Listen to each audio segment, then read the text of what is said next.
दोस्तों कभी आपने अमेरिका का मैप देखा है? ये देखो, ये है अमेरिका का मैप। इसमें आप देखो कि अमेरिका के अंदर जितने भी स्टेट्स है वो कैसे डिवाइडेड है, बिल्कुल सीधे और स्ट्रेट। वहीं आप इंडिया का मैप देखो, इसमें इंडियन स्टेट्स के मैप कैसे डिवाइडेड है, आड़े तिरछे टेढ़े मेढ़े, कहीं से कुछ भी बाउंड्री निकल रहा है। तो क्या कभी आपने ऐसा सोचा है कि ऐसा क्यों है? क्यों हमारे देश में जो इंडियन स्टेट्स है वो सीधे तरीके से डिवाइडेड नहीं है?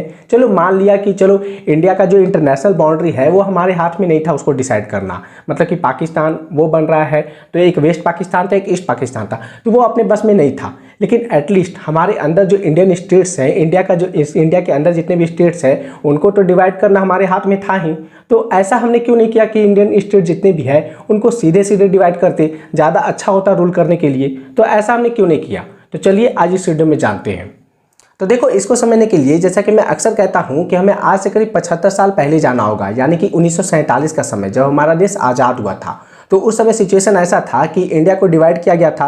पाकिस्तान, एक वेस्ट पाकिस्तान था और एक ईस्ट पाकिस्तान। और इंडिया के अंदर भी 565 प्रिंसली स्टेट थे, जिसको सरदार पटेल जी ने उसको इंडिया में मिलाया था, और साथ में जितने भी ब्रिटिश के टेरिटरी थे उसको भी इंडिया के अंदर लाया था। तो एक बार जब तैयार हो गया कि इंडिया एक हमारा ऐसा मैप होगा, जब एक बार फिक्स हो गया तो उसके बाद बात चला कि यार इंडिया एक एज ए होल ये तो बन चुका है, लेकिन अंदर से इसको कैसे डिवाइड करेंगे ताकि ज़्यादा से ज़्यादा मतलब कि लोगों को उनको सर्विस दिया जा सके। तो जब ये बात चल रहा था तो लोगों ने कहा कि देखो यार, लैंग्वेज के आधार पर नहीं बांटेंगे, रिलीजन के आधार पर नहीं बांटेंगे इंडिया को, और कोई भी मतलब कि यार जो एज ए कोई सेंसिटिव इशू होता है ना उसके आधार पर नहीं बांटेंगे, क्योंकि उस समय हमारा देश कितनी मेहनत से उसको एक साथ जोड़ा गया था। तो उसको अगर हम फिर से उसी लैंग्वेज में डिवाइड कर देंगे तो ये डर था कि यार कहीं फिर से एक अलग कंट्री की डिमांड ना शुरू हो जाए। तो उस समय कहा गया कि नहीं यार, रिलीजन लैंग्वेज किसी के आधार पर देश को नहीं बांटा जाएगा।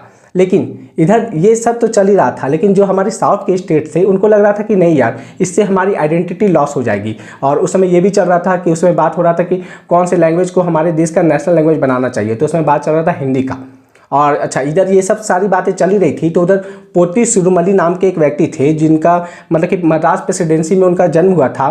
तो उस समय बात चल रहा था कि यार उस समय जो आंध्र प्रदेश जो अभी आप देखते हो वो उस समय तमिलनाडु जो है उसके अंदर ही मिला हुआ था। तो उस समय बात चल रहा था कि यार अगर आंध्र प्रदेश के जितने भी तेलुगु स्पीकिंग लोग हैं, अगर वो एक स्टेट में डिवाइड हो गए अगर तमिल में, तो फिर उनका जो तेलुगु स्पीकिंग है वो कहाँ जाएंगे? तो उस समय पोती श्रीमल्ली थे, उन्होंने इसके सपोर्ट में एक हंगर स्ट्राइक किया और उन्होंने जो पंडित जवाहरलाल नेहरू से बात की कि यार हमें अपना एक तेलुगु स्पीकिंग स्टेट चाहिए, और जिसमें कि हमारा जो मद्रास है, जिसको आज हम चेन्नई कहते हैं, वो इसका कैपिटल बने। तो पंडित नेहरू ने कहा ठीक है, हम ऐसे इस चीज़ पर कंसीडर करेंगे। लेकिन उधर तमिलनाडु वाले जितने भी तमिल से स्पीकर थे उन्होंने इसके खिलाफ प्रोटेस्ट किया कि नहीं, हम किसी भी हाल में मद्रास जो चेन्नई है उसको हम आंध्र प्रदेश का मतलब जो उस समय तेलुगु स्पीकिंग है उसको हम उस कैपिटल अपना उसको नहीं देंगे। और जब बात चली और जब एक धार कमीशन बनाया गया डिसाइड करने के लिए कि यार किस बेसिस पर स्टेट को डिवाइड करना है, तो जो धार कमीशन था उन्होंने टोटली रिजेक्ट कर दिया कि लैंग्वेज के आधार पर हमारे स्टेट को डिवाइड नहीं करना है। तो पोती श्रीमल्लू को जब ये बात पता चला कि उनका ये डिमांड कि तेलुगु स्पीकिंग के लिए अलग से एक स्टेट होना चाहिए आंध्र प्रदेश नाम से, उनका ये डिमांड पूरा नहीं हो रहा है, तो वो इसके लिए हंगर स्ट्राइक पर बैठ गए। और उन्होंने 19 अक्टूबर 1952 से 15 दिसंबर 1952 तक 56 दिनों का एक बहुत बड़ा हंगर स्ट्राइक किया, जो कि मॉडर्न इंडियन हिस्ट्री में एक बहुत ही बड़े एक रिकॉर्ड की तरह है। और दुर्भाग्यवश उनकी 15 दिसंबर 1952 को ड्यू टू हंगर स्ट्राइक उनकी डेथ हो जाती है, जिनकी वजह से जितने भी तेलुगु स्पीकिंग एरिया थे वहाँ पर बहुत बड़ा दंगा शुरू हो जाता है, वहाँ पर लोग प्रोटेस्ट करने लगती हैं। और जिसका परिणाम ये निकलता है कि पंडित नेहरू को जस्ट पोती श्रीमल्ली के 3 दिन डेथ के 3 दिन बाद ही अनाउंस करना पड़ता है कि हम तेलुगु स्पीकिंग के लिए एक अलग से आंध्र प्रदेश स्टेट का गठन कर रहे हैं। और उसके बाद तो एक सिलसिला सा शुरू हो गया, सभी जितने भी स्पीकर्स थे, लोकल स्पीकर्स, उन्होंने डिमांड करना शुरू कर दिया कि हमारा भी एक अलग से स्टेट होना चाहिए। और जिसकी वजह से एक कमेटी का गठन किया गया, स्टेट रीऑर्गेनाइजेशन एक्ट को पास किया गया इस कमेटी के सुझाव से, जिसका रिकमेंडेशन था कि हमारे जितने भी इंडियन स्टेट्स है उसका प्रेफरेंस जो डिवीजन का होगा वो लैंग्वेज के आधार पर ही होगा।